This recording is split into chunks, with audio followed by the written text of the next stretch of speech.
प्रेम से बोलिए सदगुरु साहिब जी की जय हो। सतनाम साहिब। आप सभी को मेरा प्रेम भरा सतनाम साहिब। आज हम कबीर साहिब जी की श्रीवाणी ले रहे हैं, जो कि भजन के रूप में है। हंसा हंस मिले सुख होई। कबीर साहिब जी अपनी श्रीवाणी के माध्यम से हमें समझाना चाहते हैं कि जब हंस आत्मा, एक आत्मा जो हंस बन चुकी होती है, वो दूसरी आत्मा से मिलती है तो उसको भी आनंद की, सुख की, चैन की प्राप्ति होती है। भजन लेते हैं कबीर साहिब जी का। हंसा हंस मिले सुख होई रे, हंसा हंस मिले सुख होई। यहाँ तो पाती है बगुलन की, यहाँ तो पाती है बगुलन की। कदर करे ना कोई, कदर करे ना कोई रे। हंसा हंस मिले सुख होई, हंसा हंस मिले सुख होई। जा हंसा तेरे प्यास क्षीर की, कोप नीर नहीं होई। जा हंसा तेरे प्यास क्षीर की, कोप नीर नहीं होई। यहाँ तो नीर सकल ममता का, यहाँ तो नीर सकल ममता का। हंस तजा जस चोई, हंस तजा जस चोई रे। हंसा हंस मिले सुख होई, हंसा हंस मिले सुख होई। षट दर्शन पाखंड छियानवे, भेष धरे सत्र कोई। षट दर्शन पाखंड छियानवे, भेष धरे सत्र कोई। चार वर्ण और वेद किताबें, चार वर्ण और वेद किताबें। हंसा विरला कोई रे, हंसा विरला कोई रे। हंसा हंस मिले सुख होई, हंसा हंस मिले सुख होई। यहाँ यम तीन लोक का राजा, बांधे शस्त्र संजोई। यहाँ यम तीन लोक का राजा, बांधे अस्त्र संजोई। शबद जीत चलो म्हारे हंसा, शबद जीत चलो म्हारे हंसा। तब यम रहेगा रोई रे, हंसा तब यम रहेगा रोई रे। हंसा हंस मिले सुख होई, हंसा हंस मिले सुख होई। कहे कबीर पर तीति मान ले, जीव नहीं जाए बिगोई। कहे कबीर पर तीति मान ले, जीव नहीं जाए बिगोई। है बैठा रो अमर लोक में, है बैठा रो अमर लोक में। आवागमन नहीं होई रे, हंसा आवागमन नहीं होई रे। हंसा हंस मिले सुख होई, हंसा हंस मिले सुख होई। यहाँ तो पाती है बगुलन की, यहाँ तो पाती है बगुलन की, कदर न जाने कोई रे हंसा, कदर न जाने कोई रे हंसा, हंस मिले सुख होई, हंसा हंस मिले सुख होई। कबीर साहिब जी कहते हैं, जब एक हंस को, एक आत्मा को, जो आत्मज्ञान और परमात्मा ज्ञान पा चुकी होती है, उसको दूसरी आत्मा जब मिलती है तब उसको सुख प्राप्ति होती है, आनंद की प्राप्ति होती है। जैसे हमें साथ पसंद होता है ना संसार में, छोटे बच्चों को छोटे बच्चों का साथ पसंद होता है, युवाओं को युवाओं का साथ पसंद होता है, वृद्धा अवस्था वालों को वृद्धा अवस्था वालों का साथ पसंद होता है। ऐसे ही एक हंस को, एक हंस आत्मा को जब दूसरी हंस आत्मा मिलती है तो आनंद प्राप्त होता है उन्हें भी। कहते हैं ये संसार तो कैसी है, बगुलों की तरह का है। हंसा बगुला एक सा मान सरोवर माही, बगुला बिडोरे माछरी, हंसा मोती खाही। ये भी कबीर साहिब जी की ही दोहा रूप में श्रीवाणी है। वो इसमें भी यही बताते हैं कि हंस जो आत्मा होती है वो सार को ग्रहण करती है, मोती को ग्रहण करती है।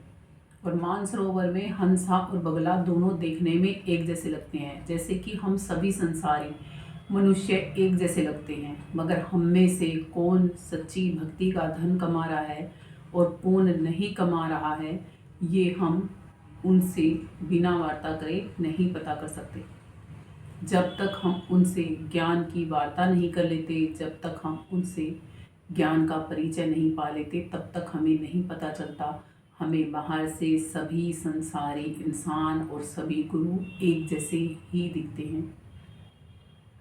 इसीलिए साहिब कहते हैं, वाणी से पहचानिए साहू चोर की घाट, अंदर की करनी सबे निकले मुख की बाट। कि वाणी से पता लगेगा आपको कि ये व्यक्ति कहाँ तक का ज्ञान भक्ति का रखता है या नहीं भी रखता है। जब वो बोलेगा उसकी वाणी में आपको उसकी वाणी सुन के समझ में आने लगेगा कि ये वाकई में ही भक्ति जानता भी है या नहीं जानता, या फिर ये संसार की कोई और विद्या जानता है। हंसा बगुला एक सा मानसरोवर माही। मानसरोवर में ये आपको पता लग गया होगा कि कैसे हंसा और बगुला एक जैसे हैं। हंस भी सफ़ेद है और बगुला भी सफ़ेद है। हंस में और बगुले की करनी में फ़र्क होता है कि हंसा मोती चुनता है और बगुला मछलियों को पकड़ता है। दोनों की वृत्तियाँ कितनी अलग हैं, भले ही बाहर से देखने में दोनों ही सफ़ेद ही दिखते हैं। ऐसे ही मनुष्य बाहर से देखने में तो सभी मनुष्य ही दिखते हैं, अंतःकरण में किसके क्या है वो जब पता लगता है तब पता लगता है असलियत का। तो और कहते हैं यहाँ तो डार की डार, कतार की कतार बगुलों की है इस दुनिया में। तुलसी साहिब जी कहते हैं कि घट में है सूझे नाही लानत ऐसी जिंद, तुलसी या संसार को भया मोतिया बिंद। जब सारे संसार के लिए बोल रहे हैं ना तुलसी साहिब जी, तो सच ही बोल रहे हैं। क्या कह रहे हैं कि हम अपने घट में बैठे हैं और खुद को ही नहीं जान पाते, सारी दुनिया की ठेकेदारी उठा के बैठे हैं। हम सारी दुनिया को जान लेना चाहते हैं, पड़ोस में क्या हो रहा है वो जान लेना चाहते हैं, रिश्तेदारों के घर में क्या हो रहा है वो जान लेना चाहते हैं, अपने खुद के घट में क्या हो रहा है ये जानना ही नहीं चाहते। और ये एक का नहीं, सारी दुनिया का यही हाल है। इसीलिए कहते हैं जब सारी दुनिया को मोतियाबिंद पड़ा है तो कोई कोई बिरला होता है जो हंस आत्मा होता है, सच्चा शब्द भेदी संत जिसने पाया होता है और अपने आप को बदलने में वो लगा होता है, अपने इस व्हीकल को परमात्मा तक ले जाने में जुटा होता है। वो चाहता है कि उसके कर्म बंधन कट जाए और वो सदा सर्वदा के लिए अमर हो जाए। जो अविनाशी चैतन्य सत्ता आत्मा है उस रूप में ही वो आ जाए। क्यों कच्चे रंगों की देही रखनी है और छोड़नी है जब हमारे पास पक्के रंगों की देही है। तो कहते हैं ये संसार यहाँ डार पात बगुलों की, कदर ना जाने कोई सच्चे शब्दवेदी संतों की और सच्चे सद्भक्ति करने वालों की कदर कोई कोई जान पाता है। सब कोई उनकी कदर नहीं करते उनके जीते जी। जब वो इस दुनिया से चले जाते हैं तो बाद में मिसालें देते हैं उनके नाम की और उनके नामों को गा गा के, उनके लिखे गए भजन अनुभव के, उनको किस्सों कहानियों को, उनकियों को बाद में जब वो इस दुनिया से चले जाते हैं तब सुनाया जाता है लोगों के द्वारा ही। और लोग खूब उस पे नाचते भी हैं और उनके भजनों को गा गा के सुख महसूस कर रहे होते हैं नाच गा के। साहिब कहते हैं, नाचे गावे तोड़े तान, दुनिया इनका राखे मान, ये तो मूर्ख है अनजान और चले नरक की ओर नादान। कि केवल नाचने गाने से क्या हो जाएगा। मीराबाई जी के भजन आज दुनिया में इतने सारे लोग गाते हैं और मस्त होके नाचते भी हैं। उन भजनों का मतलब मीराबाई जी ने समझा था तब वो नाची थी। पलटू साहिब जी भी कहते हैं, काजर दिए से क्या भया, जब ताकन को ढबनाही, जब देखने का ही ढंग नहीं तो लगा लेने मात्र से क्या हो जाएगा। मस्तक पे टीका तिलक करके क्या हो जाएगा जब हम आत्मज्ञानी हैं ही नहीं। तो ये सब कोड थे, ये सब इसलिए बनाए गए थे ताकि हमें आसानी से पहचान हो सके। मस्तक पर बिंदी टीका इसलिए लगाया गया था। आजकल तो सभी लगाए घूमते हैं तो कैसे पहचान हो। जैसे डॉक्टर है, डॉक्टर की ड्रेस होती है ना वाइट, अब सभी दुनिया वाले वाइट ड्रेस वैसी डॉक्टरों वाली पहन के घूमने लग जाएं तो क्या सारे डॉक्टर हो जाएंगे? नहीं ना। जिसने वो विशेषज्ञ बन के उस डॉक्टरी की पढ़ाई की है वो ही डॉक्टर रहेंगे। वकील की ड्रेस सभी लोग पहन के घूमने लग जाएं तो क्या सभी वकील हो जाएंगे, सभी जज हो जाएंगे? नहीं। जिसने उनकी विशेषज्ञता को प्राप्त किया है वही होंगे। इसीलिए ही साहिब ने कहा है, भेष देख मत भूलिए, पूछ लीजिए ज्ञान, मोल करो तलवार का और पड़ी रहने दो मयान। कि वेशभूषा देख के क्यों भूल में आते हो। सभी संसारी जो मस्तक पे तिलक लगा के रखते हैं, जो बड़े बड़े ज्ञानियों की तरह बातें करते हैं, वो सभी क्या आत्मज्ञानी और परमात्म ज्ञानी हैं भी या नहीं? उस भेद को जानते भी हैं या नहीं? क्या हमें ये पता करना भी चाहिए या नहीं, या किसी मर्जी को उठा के गुरु बना लेना चाहिए? गुरु अंधकार से प्रकाश में हमें लेके आता है। गुरु अज्ञानता रूपी ये अंधकार, ये जड़ता का भाव हमारे अंदर से मिटा देता है, हमें चेतन सत्ता से मिलने में मदद करता है। सो गुरु जानिए, जो हमें हमारे प्रकाश से मिला दे, हमसे मिला दे और फिर हमारी आत्मा की यात्रा इस तन को विकल रूपी समझा के इस तन को साधना सिखा दे, ऐसे कि हम परमात्मा तक इस विकल को लेके जा सके। जो हंसा तेरे प्यास अक्षीर की, जो तू सार को ग्रहण करना चाहता है तो कूप में तो नीर भी नहीं मिलेगा। पानी से अक्षीर नहीं मिलता, दूध नहीं मिलता। दूध पानी का और पानी दूध का कार्य कभी नहीं कर सकता। दूध में पानी की हम मिलावट कर सकते हैं, पानी में दूध की मिलावट करके कुछ नहीं मिलेगा। दूध वेस्ट हो जाएगा, खराब ही जाएगा, असार्थकता में ही चला जाएगा। यहाँ तो नीर सकल ममता का, यहाँ तो सभी कोई मोह ममता में ग्रसित हैं। हंस तजा जस जोई, जब हंस इसमें जाता है तो उसे पता लगता है कि प्रेम और मोह ममता में बहुत अंतर है। इतना अंतर कि जितना जमीन और आसमान में अंतर होता है। तब एक भगत को समझ में आता है, माया मरी ना मन मरा, मर मर गए शरीर, आशा तृष्णा ना मरी, कह गए साहिब कबीर। कि माया और मन कभी नहीं मरते, मर जाते हैं ये शरीर, और ये शरीर, ये काया ही माया है। और इसमें बैठा मन पंच इंद्रियों के द्वारा हमें यहीं पर ही घुमाता रह जाता है। ये दोनों तो इस दुनिया के पैरोकार हैं, सरोकार हैं। इन लोगों ने ही ये दुनिया चलानी है, मन और माया ने। माया मन दो एक हैं, माया मन ही समाई। हम अविनाशी आत्मा यहाँ की नहीं है और हमें ही ये बंधन में रखते हैं। इसीलिए ही इन्होंने ये कारोबार बना रखा है अपना। तन हमसे रखवाते हैं और छुड़वाते रहते हैं, शरीर मरते रहते हैं, आत्मा तंग होती घूमती रहती है। वो आत्मा तंग होती है जो कि सुखों की खान है, जो कि चेतन सत्ता है, जो कि अमर है, जो कभी नहीं मर सकती। वो जन्म मरण के दुखों को भोग रही है। कितनी बड़ी हैरत की बात है कि हम ही अपने आप को इतना भारी कष्ट दे रहे हैं और संतों की बातों को नजरअंदाज किए जा रहे हैं। कहते हैं षट दर्शन पाखंड 96, भेष धरे सत्र कोई। कोई वेशभूषा बना के घूमते हैं, कोई भक्ति के नाम पे इतने पाखंड करते हैं। षट दर्शन 6 शास्त्रों का पाठन पठन करके बखान करते घूमते हैं, मगर क्या वास्तव में ही परमात्मा की प्राप्ति और आत्मा की प्राप्ति का मार्ग दिखा भी सकते हैं या नहीं।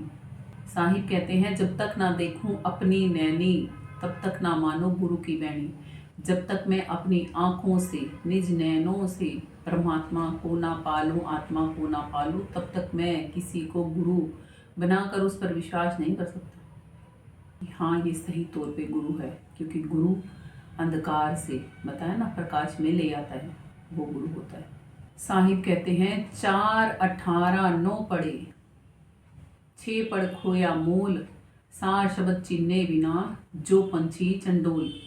4 वेद, 18 पुराण, 9 व्याकरण, 6 शास्त्र, ये किसी ने पूरे पढ़ रखे हों, याद भी क्यों ना कर रखे हों। मूल वस्तु को ना पाके सब व्यर्थ कर दिया। मूल क्या है? मूल हम स्वयं हैं। सार शब्द का मतलब है सूरत शब्द को नहीं चीना, जिसने नहीं पाया, पूर्ण परमात्मा को जिसने नहीं पाया। सार शब्द चिन्हे बिना, पाए बिना। जो पंछी चंडूल पक्षी हर एक प्रकार की वाणी भाषाएं बोल सकता है। जैसे आपको बताया ना, भी वेदों की वाणियाँ अलग होती हैं, पुराणों की अलग होती हैं, व्याकरणों की अलग होती हैं और शास्त्रों की अलग होती हैं।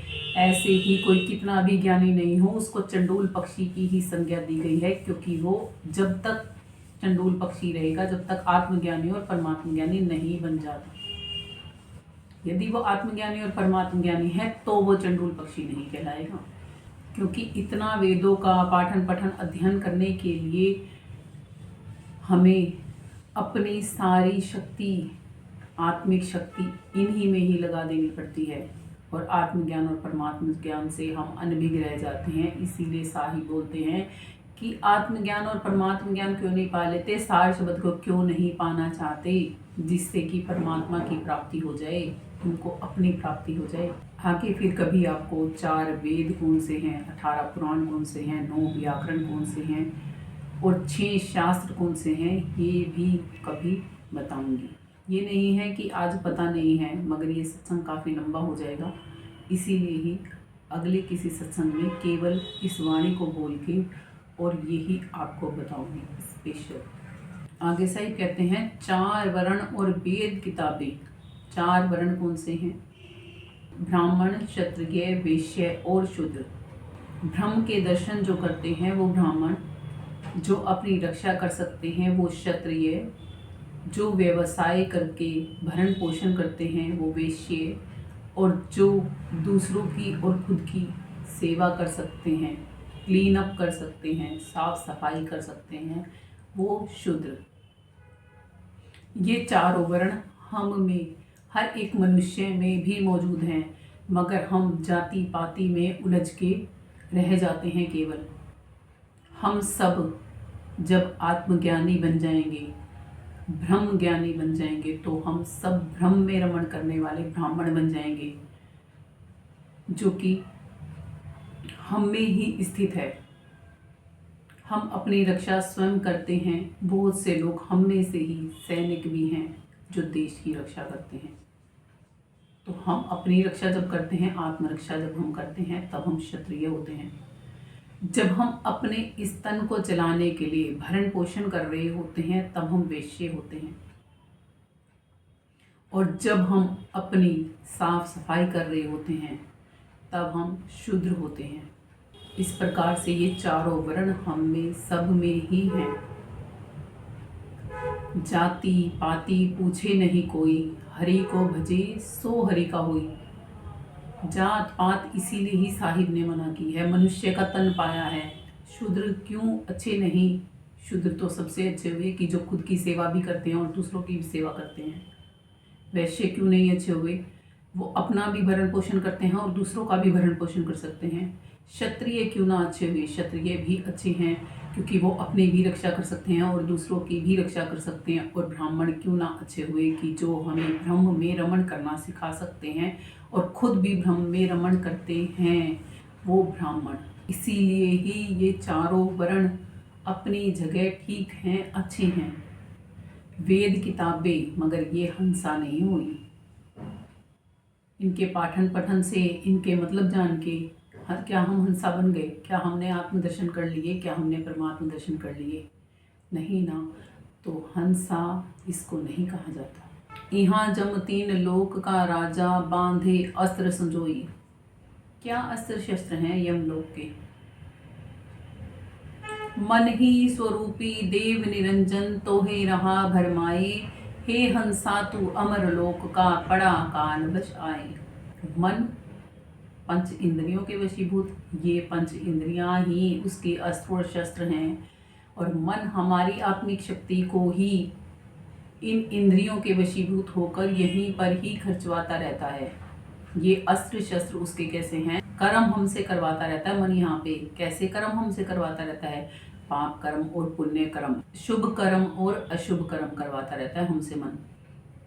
और हमारी सारी सांसों की पूंजी यहीं पर ही बिन प्रभु प्राप्ति के, बिन आत्मिक प्राप्ति के खर्चवा देता है। और जब ये खर्च हो जाती है तो फिर आवागमन का सिलसिला, क्योंकि कर्म प्रधान विश्व रचि राखा, जो जस कर्म कर तस फल चाखा। इस दुनिया की सृष्टि की रचना से पहले ही कर्म को प्रधान बनाकर यहाँ पर रख दिया था विश्व की रचना करने वाले ने, निरंजन साहिब जी ने।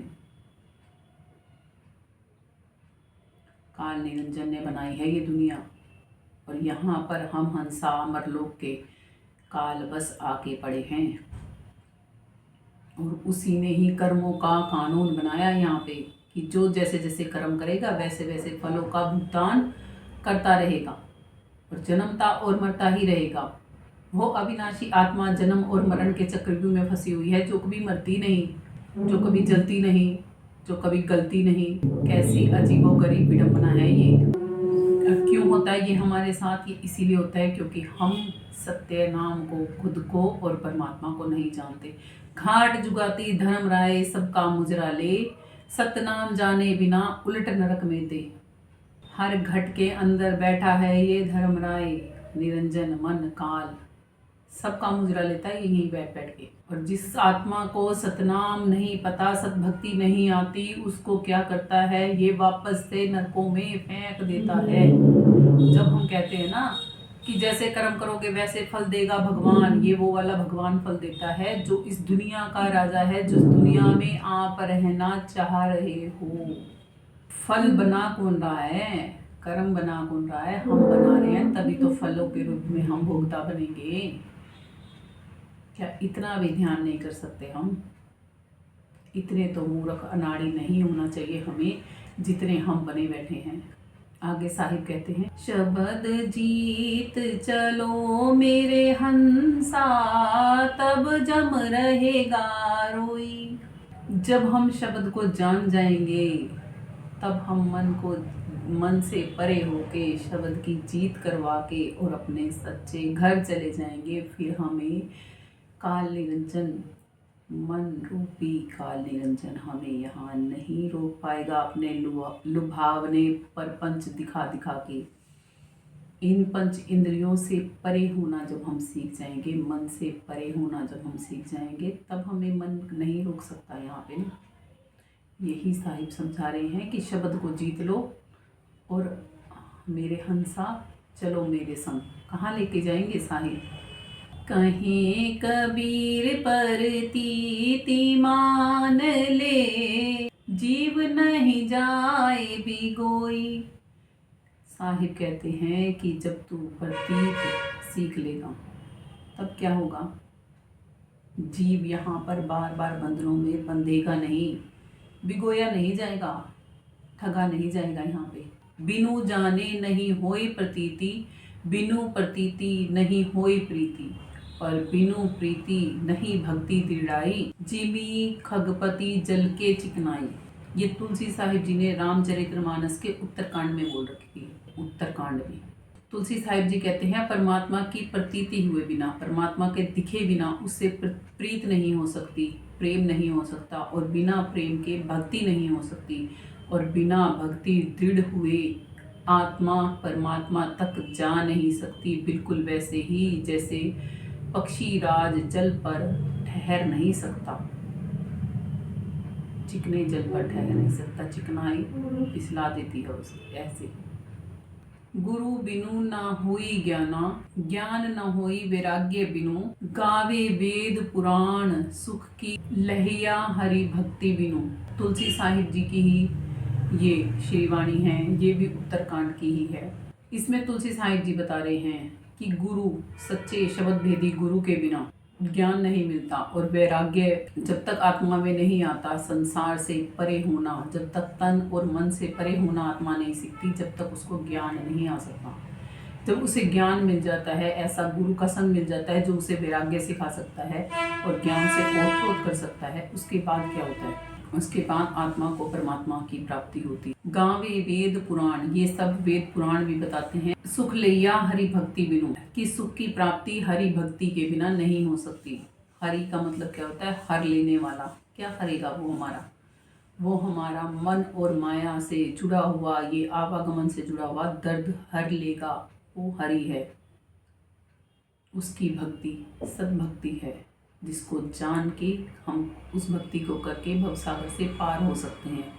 कहीं कबीर परतीत मान ले, जीव नहीं जाए बिगोई, है बैठा रो अमर लोक में, आवागमन नहीं होई। कि मैं लेकर जाऊंगा फिर तुम्हें, बैठा दूंगा कहाँ पर? अमर लोक में। क्या होगा फिर वहाँ पे जाने से? आवागमन नहीं होगी, जन्म मृत्यु नहीं होगा, ये कष्ट, ये पीड़ा, ये दुख सुख की चैन नहीं होगी, परम आनंद में आनंदित सर्वदा रहेगी आत्मा वहाँ पर।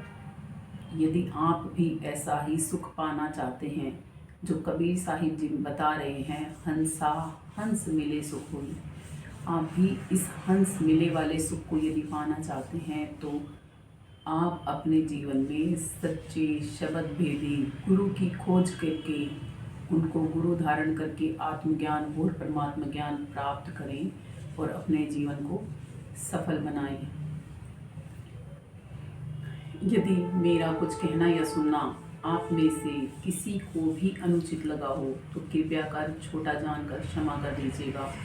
YouTube पर आ रहे ये सत्संग और भजन यदि आपको अच्छे लगते हैं तो चैनल को सब्सक्राइब कीजिएगा, बेल आइकन को प्रेस कीजिएगा, वीडियोस को लाइक कीजिएगा, अपने कमेंट बॉक्स में ज़रूर कीजिएगा और अपने प्रियजनों के साथ इन वीडियोस को शेयर भी कीजिएगा ताकि वो भी अपने जीवन में प्रभु प्राप्ति के मार्ग को जानकर अपना सकें। प्रेम से बोलिए सद्गुरु साहिब जी की जय हो। सतनाम साहिब। आप सभी को मेरा प्रेम भरा सतनाम साहिब।